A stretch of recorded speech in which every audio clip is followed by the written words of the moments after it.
Donc, on a affaire avec un vrai badola. Mais quand je dis badola, on va seulement un jam de sang. Mon deret bi deretu jam la quoi. Kayayam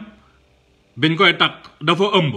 Loolu boo demee ci quartier bi ma lay wax ni Thiès loolu ñëpp xam nañ ko. Donc Dame Dieng doom biral ko c'est sûr et certain, tout le monde le savent. Pareil gu ma ci moom nag parce que man awma temps man sama liggéey dafa busy quoi. Mais maa ngi ci kawam donc il se prépare na dem ci marabu bu ko neex na dem def lu ko neex dara mënul fexe ba ñu bàyyi di wax ci moom dañuy wax ci moom Sénégal ñëpp a xamante man mii di wax ak yéen des milliers de personnes xam nañ ci man dara mais man alhamdulilah sama life amul dara lu mu ci nëbb parce que tey lu ma nit waroon a waxal man waxal naa ko sama bopp ñoo ñi may suivre ci sama compte xam nañ loolu. D'ailleurs dama waxoon ni dama bokk ci benn parti politique parce que dama bëggoon garder sama liberté d'expression comme ça ma libre wax li ma bëgg a wax mais je suis devenu membre Pastef déposé naa sama carte dinaa ci jot bu yàggul dara alhamdulilah parce que ils m'ont poussé à le faire parce que inchallah Ousmane Sonko am na ci samay live yoo xamante ni daanaa ko jox samay conseil publiquement loolu dootul am léegi su ma koy jox samay conseil privément laa koy defee en privé laa koy defee parce que su ma demee ba bokk Pastef léegi je pense que même bu fekkee chef bi dafa juum pour man publiquement chef bi moo am dëgg quoi c'est-à-dire c'est leader boo nekkee ak moom nga ne danga koo gëm te nga bëgg ko te nga xamante ne nga ne dangaa bokk ci partem bokk ci projet même bu juumee waroo ko critiquer publiquement quoi il faut le faire en privé si tu as les moyens de le faire je sais que j'ai les moyens de le faire en privé voilà donc dalal leen ma ci Pastef ñun ñoo bokk liggéey bi bu neexee yàlla Ousmane Sonko moom duñu tay ci di ko défendre comme je dis rek tey bu fekkoo wor naroon na am kon amoon na bu yàgg parce que am na période yoo xam ne ni vraiment def nañu lu nekk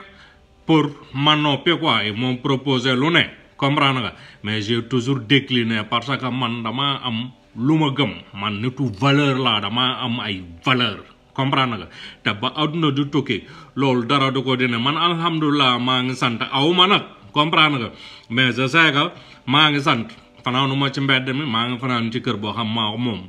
maa ngi doxuma maa ngi dawal sama oto somewuma maa ngi liggéey di am sama salaire di lekk di naan di faj samay soxla lu ma bëgg a jënd dinaa ko jëndal sama bopp donc man soxlawuma dara ci benn doomu aadama quoi bon nit bu nekk nag di nga nekk si situation même boo amee alal borom alal si dañuy nekk si situation seen nit di leen jàppale nit bu nekk am nga ay nit quoi comprendre nga mais sonn ma sonn boo xam ne war na jay tey may jaay sama ngor donc alhamdulilah ñu ngi sant bu wër mais daam moom parewu ma si ñoom ils ont créé des faux comptes ok j'avoue que am na benn ñaari compte yoo xam ne bind nañ ma ñu échanger mais échange yi ñu def yëpp publier naa ko si sama mur Ousmane Ba mooy compte bu Facebook restreint en ce moment donc aw ma dara lu ma nëbb man ko ma xam na ni toujours nii rek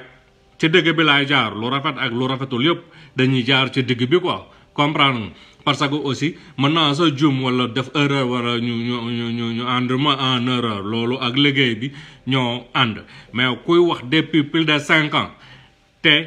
li ma wax lépp nit ñi teg nañ ci seen bët waxuma ku honnêtul nag mais koo xam ne da ngay wax rek sa diggante ak yàlla xam na ne Ousmane Ba depuis muy def live lépp lu mu wax wala lépp lu mu publier ci mbiram soit gis ngeen ko soit dégg ngeen ko soit xam ngeen ci dara comprendre léeg-léeg nag ñu utiliser ay yenn système de communication c'est pour prévenir c'est-à-dire pour tey par exemple ñu ma dégg ne benn ministre war na def suba loo xamante ne c'est pas défable loo xam ne du yoon mun naa ci junj benn wax comme ça ñu leer ko ñu xam ne ñoom ñu xam ne ñun yëg nañ ko quoi comme ça ñoom ñu reculer loolu yëpp ay stratégie de com la mais pour li ma wax ci Dame amul benn once bu ci tool ne boo xam ne ay fen la lépp dëgg la parce que ku nekk ak sa bàmmeel Dame pareegu ma ci moom de commencé gu ma sax bay pare te xoolal leeral yàggul dara moo nekkoon 7e site le plus visité au Sénégal 7e site actuellement xam nga bonne position lañ nekk ñoo ngi 14e position loolu yéen ñëpp mën ngeen ko xoolal seen bopp ci internet bu ngeen demee alexa.com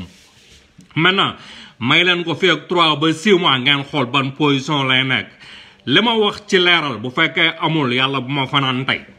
leeral dañu am benn système de phishing boo xamante ne képp ku cliquer ci seen lien képp koo xam ne cliquer nga ci article bu leeral bind dañuy jël say données automatiquement ñu récupérer say données loolu Dame Dieng moo ko def loolu ñëpp mën nañ ko def quoi maintenant faux compte yu ñu créé bu ngeen seetloo man sama compte 40 et quelques mille personnes ñoo muy suivre ba pare maa ngi ko créé depuis un peu longtemps aussi sama photo profil maa ngi ko def ci sama compte le 11 septembre ok donc ñoom photo compte bi ñu créé photo profil bi ñu ngi ko def ay 4 jours avant sama live bi passé photo couverture bi maa ngi ko def le 10 mars 2021 ñoom seen photo couverture ñu ngi ko créé 4 jours avant sama live bi passé donc sama première live bi daf leen déranger tellement ba ñu jóg quoi donc ay sites yu bëri ay leeral ñu muy employé plus de 30 personnes yu muy employé ñu su bëri duñ leen fay ku si nekk dam dala imposé pour nga créer benn wala ñaari compte Facebook pour ñëw attaquer ma quoi donc ils ont créé leur compte créé sama benn faux compte def ay essence quoi même voix yi bu ñu publier ça s'appelle voice overriding en anglais c'est-à-dire tey man mun naa wax benn wax ma dugg ci software bi dugal loolu ma enregistré ba pare dem wuti voix wu Macky Sall ma def benn mix léegi su ma publier affaire bi dafay mel ni Macky Sall mooy wax quoi parce que ñëpp xamee nañ voix wu Macky Sall fekk du Macky Sall man maa ko créé quoi comprendre nga loolu informaticien yi may seetaan xam nañ ko is a child game c'est-à-dire c'est un jeu d'enfant quoi loolu affaire xale la looloo gën a tuuti ci technologie looloo gën a tuuti ci lu technologie mën a def quoi comprendre nga maintenant ñoom sites yi nga xamante ne Macky Sall daf leen di jox xaalis pour ñu koy défendre sites yooyu ñoom ñëpp seen xaalis dañ ko téye fu mu toll parce que Macky Sall dafa ne ñu ngi leen di jox xaalis te défendre luñ ko quoi parce que Macky Sall téeréeram dëgg moom mooy réseaux sociaux yi ñoo ko tere nelaw donc là ils ont dit que il faut attaquer tous les activistes comme ça bu ngeen bëggee ñu continuer di leen financer quoi moo tax fu mu toll ne ñu raakaaju temps nag man du ma ko tontu lan moo tax du ma ko tontu parce que man sama dàll wala samay ginnaaw kër sa moo gën temps góor boo xam ne góor jigéen wala góor boo xam da ngay juutu wala ñu lay juutal wala ngay juutalaate góor boo xam da ngay xeesal boobu góor man aw maag yow affaire quoi vraiment góor boo xam da ngay dem ci ay États-Unis dafa sàcc ay or jigéen yoo xamante ni seen laay yëpp dañ koo ñafe damal sénégalais si fekk leen États-Unis ci ay salon ñu ngi ci fabrique yi ñu ngi ci usines yi ñu ngi ñafe comme pas possible comprendre ñafe seen live jënd seen or yow nga ñëw sàcc ko quoi boobu góor Ousmane Ba du ko tontu nag aussi man sama niveau dépassé na niveau temps trom sa mënu ko bind donc bokkuñu ci ring bu ñuy boxé man ak moom quoi comprendre c'est que man su ma defee samay investigation dina am ay information yu yéeme ci moom parce que temps mandi rek lay def ñoom foo leen fekk naan sàngara comprendre donc kooku man aw maag moom affaire quoi donc du julli man damay julli quoi donc aw maag moom affaire quoi comprendre man patron daam laa ama affaire ak baayam Macky Sall laa am ak affaire léegi nag boo xoolee depuis may wax Seneweb du publier dara ci man lépp lu jëm ci man article bu ma bind wala buñ bind ci man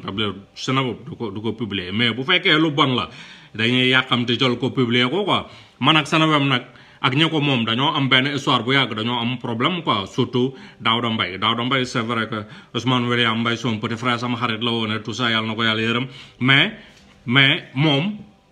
ñoom duñu ay nit quoi c'est que ñoom li leen metti li ma wax ni seen yaay yi dañ doon togg ci ngénte yi di sàcc yàpp bi du ko yóbbul seen doom yi ñu koy lekk quoi loolu ça les fait tellement mal ba dañuy riposter mais Daouda Mbaye man bi ma nekkee États-Unis on a eu des problèmes ñoom États-Unis lañ nekk quoi Washington Virginia ak tout ça jabaram kati moom na la jabaram kati kat moo ko doon gérer avant moom Daouda Mbaye di ko takk est-ce que Daouda Mbaye mën na jël loxom mu teg ko ci kaamen mu ne dafa trouver kati vergul bi mu koy takk loolu tey boo bu ngeen ma bàyyiwul rek dinaa wax Salam Fall ah Rufisque bi nga dëkk Goy Moret dama nga laajte ma foofu parce que man ba may fréquenté Goy Moret ak Arafat ak Marina ak Colobane ak Këri Kaw ak Këri Suuf boobu aw ma sa 10 ans sax aw ma ko loolu lan Njaay duma bàyyi ma fen loolu waaw Colobane duñ ma bàyyi ma fen xam nañ ma bu baax man je suis un pur sénégalais foo wax Sénégal tag naa fa sama tànk lu si bëri lu ma xam Sénégal ñamew moo ko wax su ma ko waxee musiba am vous comprenez voilà maintenant parlons Dame moom dinaa ñëwaat ci moom loolu Dame du modèle yow doo modèle kenn nawloo wala Sénégal yow balaa ngay xam ne kenn nawloo wala Sénégal Macky Sall perdre pouvoir bi te Macky Sall bu amul sens ak li nekk di xew biir gendarmerie en ce moment li nekk di xew biir gendarmerie nga xamante ne général bi dafa créer ay problème yu dul jeex biir gendarmerie dina am problème bu mag bu am biir gendarmerie te Macky Sall bu amul sens ñi koy assassiné ñu ngi biir palais te ay gendarme la ñoo doon yoo xam ñu ngi liggéey biir palais parce que dafa am ay nit yu bëri yoo xamante ne Macky Sall daf leen a toroxal quoi dafa am ay nit yu bëri yoo xam biir gendarmerie aussi daf leen a toroxal dinaa si ñëw quoi problème mu ngom bi dinaa si ñëw léegi parlons de Fatoumata Ndiaye Fouta Tampi Fatoumata Ndiaye Fouta Tampi bande la gars yi ñu ngi ko xamee ci Fatoumata Ndiaye Endo ñu ko xam dëgg Fatoumata Ndiaye Endo lañ koy woowee Fatoumata Ndiaye Endo mu ngi juddoo Wakam foofu la màggee mais ay parents am waa Fuuta lañ bi papam jëlee retraite mu ànd ak njabootam ñibbi mais Fatoumata bëggul woon dem parce que boobu mu ngi jàng mu ngi niveau CM2 donc elle a resté avec ay mbokk après ensuite ay voisins parce que mënul nekk fenn parce que fu mu dem dafay am problème ak nit ñi parce que fille bi elle est très intelligente loolu moom dinañ ko may quoi parce que loolu moom dëgg la Fatoumata Ndiaye Fouta Tampane sax la ñuy wax maintenant ñu ne d'après nos sources ñu ne am na benn moment ci vie am da doon cagatu quoi mais ba léegi tamit loolu c'est sa vie privée tamit moo xam moom moo xam lu tax mu koy def mais li ñu mënul digérer moom mooy mu utiliser sénégalais yi pour se faire de l'argent loolu moo ñu naqari ba bu ñu dugg ci ay mbiram dégg naa fen rek lay def benn instant mu jékki-jékki ne dafa am lu ko feeñu que dafa am xam-xam mu commencé seet ci ay petaaw bu muy seet xam nga Sénégal nit ñi dañoo bëgg ay affaire u seetlu yooyu quoi donc ñii di ñëw ñii di fay ay 500 ñii 1000 francs ñii 2000 mu leen di seetal di fen naan tane bi wasaanaak yooyu kenn xamul jamono boobu mu ngi dëkkoon ci benn quartier Wakam quartier bi Wakam Merina côté marché bi nekk foofu noonu la dëkkoon ba benn moment mu tasante ak benn waa ji takk ko yóbbu ko Pikine muy sëy foofu Pikine ci sëy bi am na fa ñaari doom waa ji doolam bëriwul nag mais Fatoumata Ndiaye période boobu noonu mu commencé bëri client commencé am xaalis moom moo jox waa ji tabax kër gi quoi defaraat ko ci suuf ak ci kaw benn R+1 ci kaw foofu la Fatoumata Ndiaye doon liggéeyee d'ailleurs ci biir seet bi noonu la ko Antoine Diome xamee Antoine Félix Diome suñu actuel ministre de l'intérieur c'est un magistrat benn xaritam bu jigéen moo ko yóbbu foofu parce que xarit bu jigéen bi dafa xam Fatoumata Ndiaye xam Antoine donc ñu teg del Antoine pour Antoine dem foofu quoi Antoine dem fa noonu la ñu xamante donc ñoom ñaar c'est des vrais amis ci biir loolu muy jàppale aussi jakaram ak famille wu jakaram muy def ay sacrifice et tout ça léegi aussi mu commencé dugg ci affaire visa affaire wutalaate visa mu wutal ay nit visa xam naa dafa amoon connexion visa muy wutal ay nit visa ci biir loolu am ku ko jox 3 millions bi mu ko joxee 3 millions femme bi lekk xaalisu waaj munu ko wutal visa waaj di ko wër munu koo gis mu porté ko plainte après ñu jàpp ko buñ ko jàppee ñu tëj ko donc en réalité bu ngeen xoolee casier judiciaire am tëdd na prison presque 2 ans ok après ci loolu bi mu génnee mu tas xajatul Pikine mu dellu Wakaam bi mu delloo Wakaam mu ngi dëkkaat ci benn immeuble bi ki ko moom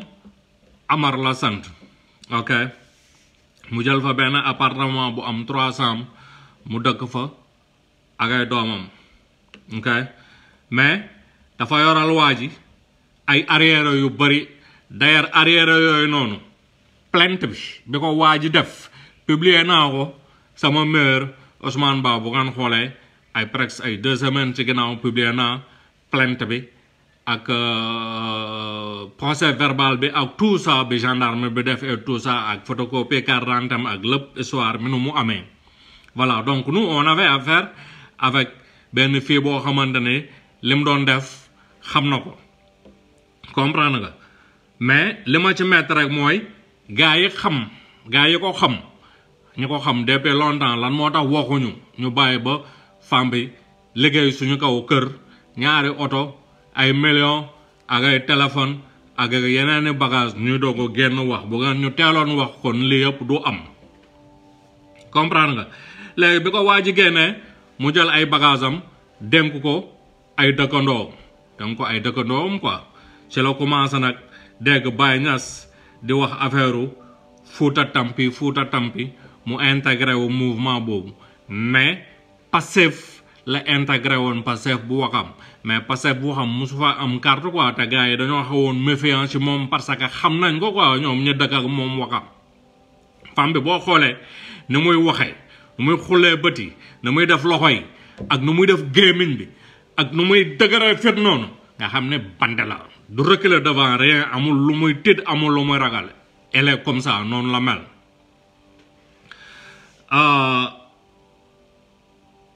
ci loolu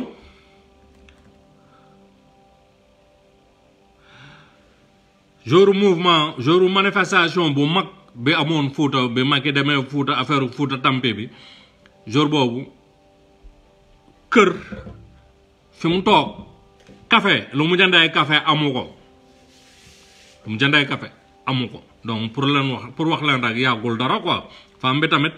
noonu la mënee carte xaalis ñu ko xam dëgg nee nañ boo koy wër da ngay dem casino Almadies nga dem casino di Cap-Vert foofu nga koy fekk muy jouer wala ci ay yenn appartement privé ak ay xaritam ñuy jouer d'ailleurs femme bi day tux du naan nag mais day tux voilà donc boromi fit la quand j'ai publié loolu ne femme bi dafay carte xaalis t'as vu que yenn journalistes ils ont pris ça si sama mère pour poser ko question boobu ci la mer jóg xëcc micro bi sànde ko dem mooy émission bi mu mujjee def ni d'ailleurs pour vous dire que journalistes yu bëri yoo xamante ne ay journalistes alimentaires lañ ñoom wala sax duñu ay journalistes parce que demuñu ci benn école de journalisme ñoo xamante ne dañuy bavarder ne rek ay nit yu ratatate lañ quoi amuñu benn formation ñooñu ak yenn journalistes yi li leen metti dëggantaan njaay mooy